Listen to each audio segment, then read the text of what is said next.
Jamais une minute ne m'avait paru aussi longue, confie Antoine Engrand, chef de mission de Handicap International en Haïti, quelques heures seulement après le violent séisme du 12 janvier 2010. Après avoir vécu ce drame, nos équipes se sont rapidement mobilisées, avec l'appui de renforts envoyés sur place.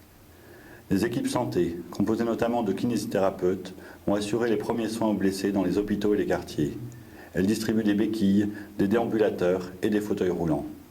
Handicap International estime à plus de 2000 le nombre de personnes amputées. Il faut les prendre en charge rapidement après l'opération pour pouvoir les appareiller dans les meilleures conditions possibles. La pose d'une prothèse temporaire est une première étape indispensable pour aider la personne à se reconstruire. Mais cette mission implique un engagement sur plusieurs années. La mise en place de points relais pour personnes handicapées et vulnérables complète le dispositif en favorisant l'accès des plus fragiles à l'aide humanitaire. 2 jours après la catastrophe, une partie de la flotte d'une 50aine de camions gérés par Handicap International, en partenariat avec le Programme alimentaire mondial, a effectué les premières livraisons d'aide humanitaire à Port-au-Prince. L'association assure désormais des rotations permanentes pour acheminer l'aide.